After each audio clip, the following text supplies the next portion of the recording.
Hello mga ka-Spark, kamusta kayo? Sa vlog natin ngayon mga ka-Spark, pag-uusapan po natin ng ang mga bagay na pwede mong iparana sa lalaki para tumaas ang interest niya sa'yo.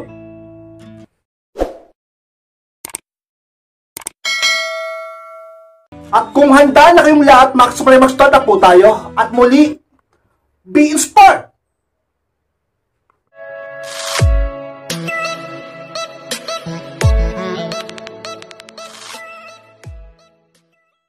At ang unang bagay na pwede mong iparana sa lalaki para tumaas ang interest niya sa'yo is huwag kang masyadong dumepende lang sa kanya. Yes, mga ka-Spark, kapag ikaw isang babaeng independent at hindi lang basta umaasa o dumidepende sa isang lalaki, ay dyan mas lalong humahanga ang isang lalaki sa'yo, ang isang lalaki sa isang babae. Mas lalo kami nagkakaroon ng interest sa babae kapag ganyan ka-inspired, sapagkat ipinapakita mo na ikaw isang babaeng strong at independent. At mas gusto namin yung ganyan, yung mga babaeng masikap sa buhay, madiskarte at masipag, at hindi lang umaasa sa binibigay ng iba, mas lalong hindi lang umaasa sa ginagawa ng lalaki sa kanya o binibigay ng lalaki sa kanya. Kaya gusto namin yung mga babaeng may trabaho din tulad namin, sapagkat ka-inspired. Napakahirap ang buhay ngayon, maging praktikal at totoo tayo. Hindi pwede na isa na lang talaga nagtatrabaho, lalo kung may pamilya na kayo, di ba?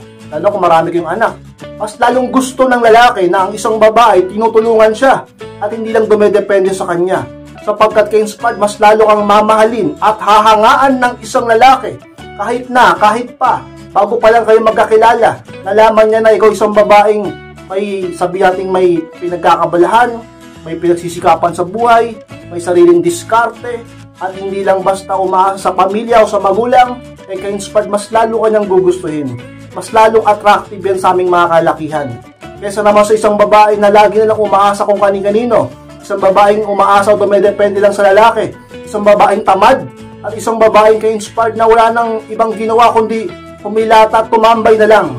Ka-inspired, kung gusto mo na talaga namang mas lalong magkaroon ng interest ang lalaking mahal mo sa'yo, o ang sino mang lalaking nasa paligid mo, kahit pa ang lalaking minamahal mo, crush mo, kahit pa lalo na ang manliligaw mo, ay talaga namang ka-inspired. Huwag ka lang dumepende sa kung sino man. Ipakita mo sa kanila na kaya mong buhay kahit ikaw lang mag-isa.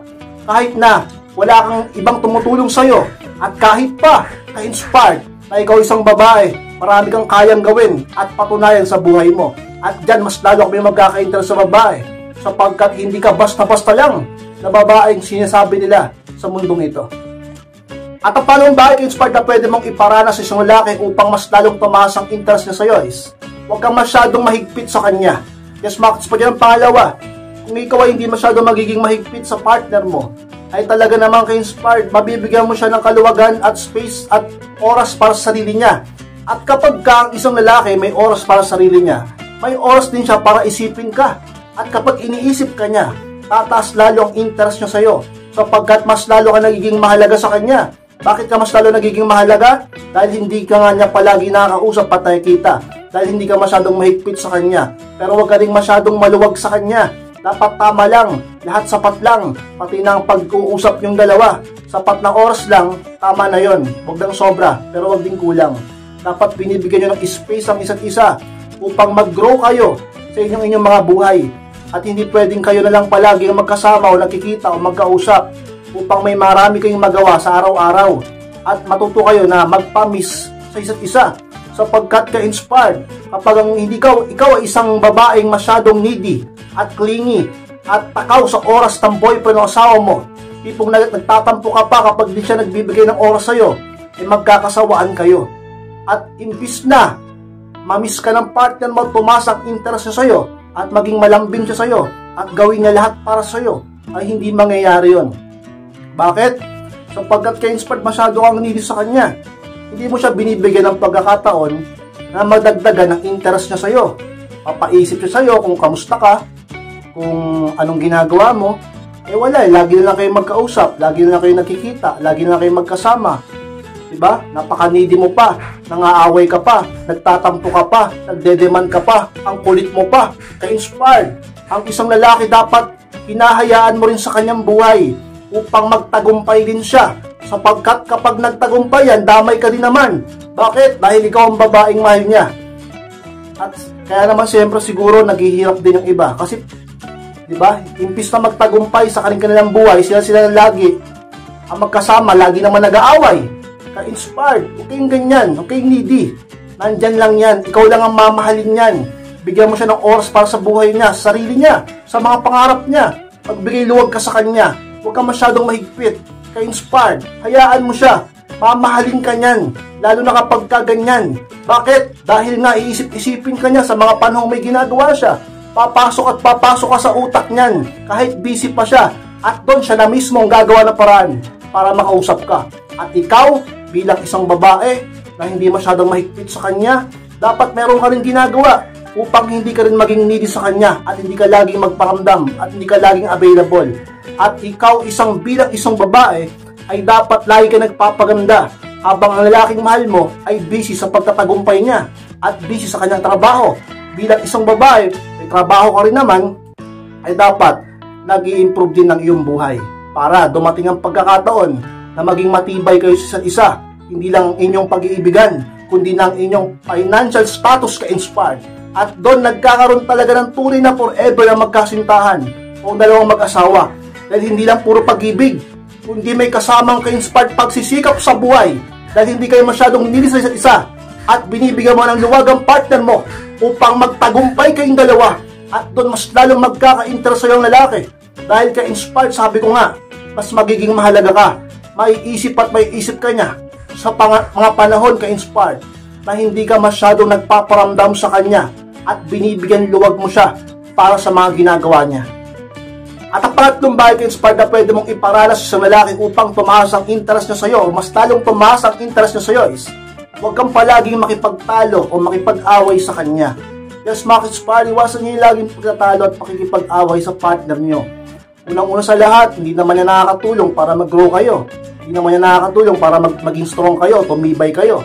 Isa nga sa mga dahilan yung laging pag-aaway, laging pagtatalo, nagpapataasan, sinong magaling, sinong tama, sino talaga nagkamali, sino ba talaga ka-inspired. Imbis na maging matibay kayo at pumagal kayo, magiging madalian matapos ang inyong relasyon kapag ganyan kayo. Bakit? Nanlalamig ang puso ng isa't isa Bakit? Puro galit Bakit? Wala nang lambing Bakit? Wala nang respeto Pag walang respeto, wala nang pagmamahal yan. Kaya ka-inspired, kung gusto mo na magtagal kayo ng partner mo at talaga namang mahalin ka pa rin niya at lagi pa rin siyang may interest sa'yo, may respeto sa'yo, pagpapahalaga sa'yo at paglalambing sa'yo, iwasan nyo palagi na lagi makipagtalo o makipag-away sa partner nyo kahit sa sino pa mang tao. Ka-inspired, diyan ka nila papahalagahan. Lagi nyo tatandaan na kapag ikaw ay laging nakikipagtalo sa partner nyo, pinapalapit mo lang ang panahon na maghihiwalay kayo. Palagi nyo tatandaan yan, ka-inspired. Kapag lagi ka nakikipagtalo sa boyfriend mo, sa asawa mo, pinapadali mo lang ang pagkakataon na maghihiwalay kayo at mawawalan siya ng pag-ibig sa'yo. Gusto mo ba na mawalan ng pag-ibig ang partner mo sa'yo? Dahil lang sa hindi na siya masaya? Dahil lagi lang galit ang nararamdaman niya? At kahit ikaw pa, baka makipaghiwalay ka din sa kanya dahil mawawalan ka rin ng pag-ibig sa kanya pag puro kayo pag-aaway. Gusto mo ba na masayang lahat ng pinaghirapan nyo, lahat ng ginugol yung panahon sa isa't isa, matapos na lang ng isang biglaan dahil sumabog na kayo sa isa't isa, dahil lagi kayo nagtatalo?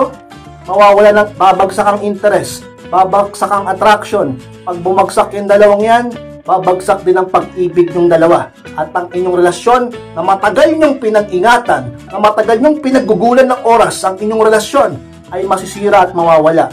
Ka-inspired, huwag kang ganyan. Huwag kayong ganyan. Pagsabihan mo ang partner mo, mag-usap kayo ng maayos, at huwag laging magsigawan, huwag laging magpataasan, huwag laging magtalo, pag-unawaan at magtiwala sa isa, at laging lumapit sa Diyos, upang talaga naman, lagi pa rin kayong magmahalan. Iwasan yung pag-aaway upang ang lalaking mahal mo, kapag laging masaya sa'yo, hindi kayo nagsisigawan, hindi kayo nag-aaway, hindi kayo nagtatalo, ay mas lalong magkakaroon ng interest sa iyo. Tapos binibigyan mo siya ng oras sa sarili niya, mas lalo kanyang mamahalin at pahalagahan ka-inspired kapag kaganyan ka. At ang pangapat na bagay ka-inspired na pwede mong iparal sa lalaki para tumaas ang interest niya sa iyo, magkaroon siya lalo ng interest sa iyo, is sikapin mo magkaroon ng status sa social media. Yes, mga ka-inspired, alam ko medyo sabi natin medyo mahirap para bang Yun man laging ginagawa ng iba. Pero ka-inspired, ito sa nakikita kong paraan upang mas lalong magkaroon ng interest ang lalaking mahal mo sa'yo o ang sino mang lalaking pwedeng makakilala at makakita sa'yo. Sa Facebook man yan, sa TikTok, sa YouTube, sa Instagram. Kapag nakita nila na ikaw ay talaga namang ka-inspired, may status o marami kang followers o subscribers o maraming humahanga sa'yo, marami kang likers, commentators, diba? Ka-inspired. Mas lalo sila magkakaroon interest sa'yo, sabihin nila ano bang meron sa babae na to o yung boyfriend mo, yung asawa mo. Mas lalong magiging proud sa sarili niya na maraming humahanga sa'yo. Although magsiselo siya, pero lagi mo naman pinapatunayan na wala kang ginagawang masama, okay na yun. Maging loyal ka lang. Diba? Doon hindi siya mapapanatag. Lagi siya magkakaroon ng takot sa dibdib niya na baka maagaw ka ng iba. Dahilan kung bakit ang lalaking mahal mo lagi kang papahalagahan. Mag-e-effort sa'yo, maglalambing sa'yo upang siya lang ang manguna sa puso mo. At lagi siyang may interest sa'yo, ka-inspire. Totoo yan. Kapag ang isang babae ay may status sa social media, let's say sabi natin medyo sikat siya sa TikTok or sa Facebook, talaga naman ka-inspire, nagiging haburin lalo siya ng lalaki. At yung mga lalaki nagkakantara pa sa kanya. At ang lalaking mahal niya, ka-inspire, mas lalo siyang pinapahalagahan, minamahal, at nag-e-effort sa kanya upang hindi siya maagaw ng iba. Ka-inspire. Pero huwag kayong gumaya sa iba na talaga namang halos kala mo naguhubad na. Yung ano lang, yung mga magaganda nyong picture, yung mga magaganda nyong dance step, okay na yun. Maayos yung suot nyo, maayos yung itsura nyo, pwede na yun. Basta magkaroon lang kayong status o fame sa social media, kung saan mang social media platform yan. At pag ang partner mo ay nalaman na ganyan ka na, may status ka na, talaga naman hahanga yan. Mas lalo siyang magkakaroon ng interest sa'yo at mas lalo kanyang mamahalin at iingatan, ka-inspired. At ang palimang bagay ka-inspired na pwede mong iparanas sa lalaki upang tumaas lalo ang interest niya sa'yo is maging medyo pabago-bago. Yes, mga ka-inspired.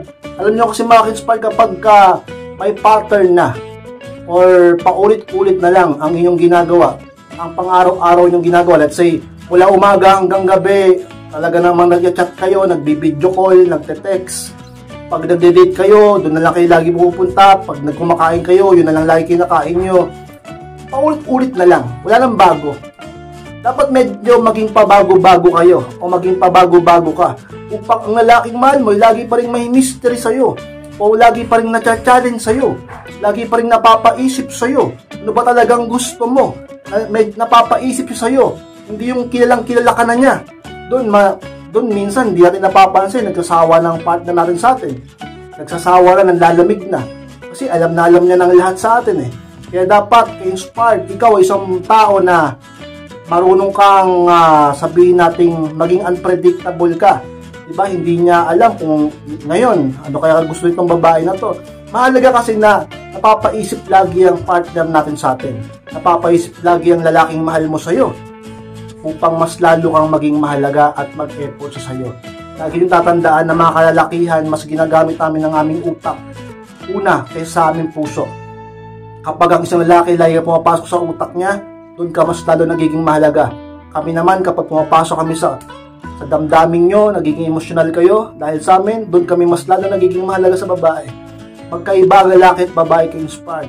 Ang trabaho mo, dapat lagi mong napapaisip ang lalaki sa'yo. Kaya nga, ayaw kong maging needy kayo. Ayaw kong lagi kayo nagpaparamdam. Ayaw kong lagi na lang kayong una nagme-message o tumatawag sa partner nyo. Upang magkaroon siya ng pagkakataon na siya ang mag-effort at mag-isip sa'yo. Dahil kapag siya ang una nagparamdam sa'yo, ang ibig sabihin nun, na-miss ka niya. At doon mas lalo siya magiging malambing sa'yo kasi na-miss ka niya. At doon mararamdaman mong halaga mo, ipapakita niyan. Lalabas yan sa kanya na mahalaga ka kasi na-miss ka niya. Kaya ka-inspired, huwag kang laging kala mo kuhang-kuha ka na niya. Ayokong ipakita niya na dead kayo sa kanya o patay na patay kayo sa kanya. Kasi mas lalong lalaki ulo niyan at mananawa yan, wala lang challenge. Dapat lagi na-challenge ang lalaki sa iyo. Marunong ka dapat medyo magpaiba-iba ng konti upang ang lalaki lagi magtaka, mag-curious sa iyo, mapaisip sa iyo, at mas lalo siyang magmahal sa iyo ka-inspired. Dahil lagi kang pumapasok sa utak niya. Isa yan sa mga pwede mong iparanas sa isang lalaki upang lagi siyang magkaroon ng interest sa iyo at talaga namang mas lalo kang maging malaga. Hindi siya magsawa at manlamig sa iyo dahil alam niya na laging merong bago sa iyo at palagi kang mysterious at challenging para sa kanya ka-inspired. Mga ka-sport, yun lang po. Maraming salamat mga ka-sport sa pagtapos po ng vlog na ito. So, hindi po kalimutan mag-like, comment, share na rin po upang makatulong din naman po tayo sa iba. At sa mga hindi pa po nakasubscribe, ay subscribe na po mga ka-sport. Click nyo na rin po ang notification bell upang maging updated po kayo pag may bago po akong upload. Maraming salamat mga ka-sport at mag-iingat po kayong lahat. Mahal ko po kayo at muli, be inspired!